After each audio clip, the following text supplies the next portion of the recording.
In this video we will go over what the pressure, the deep inspiration, and your waveforms will look like during an experiment. And here we'll be using an artificial mouse. This is made with a 50 ml syringe caught off at 45 milliliters with a stopper in the end. And the connection on the other end here is made with an 18 gauge stub needle adapter and an 18 gauge intravenous catheter attached by tubing. And this combination has a resistance of about 1.2.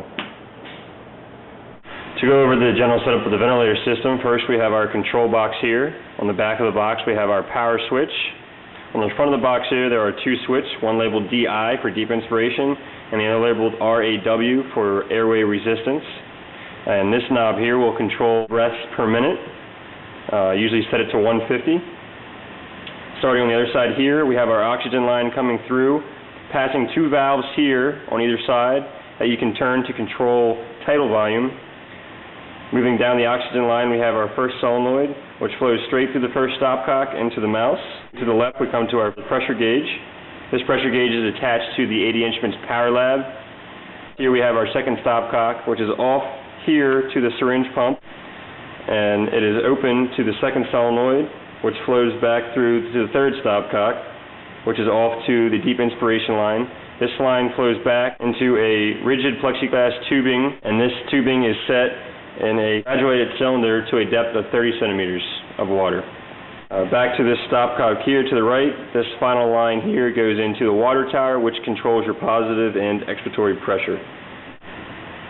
Now upon placing your mouse on the ventilator, you're going to make sure your oxygen on, and you're going to make sure your three stopcocks are open on all directions here at this stopcock, and open on both sides this way. You want this one to be off to the deep inspiration line and open towards positive and expiratory pressure.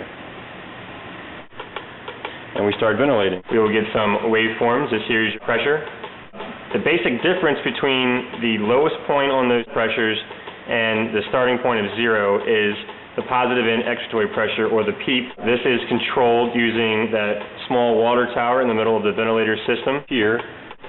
If you want PEEP to increase, you will simply push the tube going into the top of the water tower down further into the water, like so, and as you can see, the PEEP rises up from 2.5 to 5. I'm going to go ahead and lower it back down to 3, and 3 is normal for a mouse.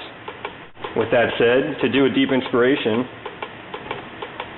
you would first turn this stopcock off to PEEP this way and flip the deep inspiration switch, and you will see the pressure rise to 30. And I'm going to count to 5 on the chart, and then flip it back over. So that's what the deep inspiration should look like. Now, to obtain airway resistance and elastance, we will simply flip the right switch here that says RAW, and you want to flip that up for about 6 breaths. In doing so, you'll get waveforms that appear like the ones in your lower right here. And when you are performing these measurements, you want to make sure you mark where the measurements are. So if I type in on this bottom bar here and hit enter, you'll see a black bar that will mark those waveforms for you. So when you measure your resistance and elastance, you could just go to your marker.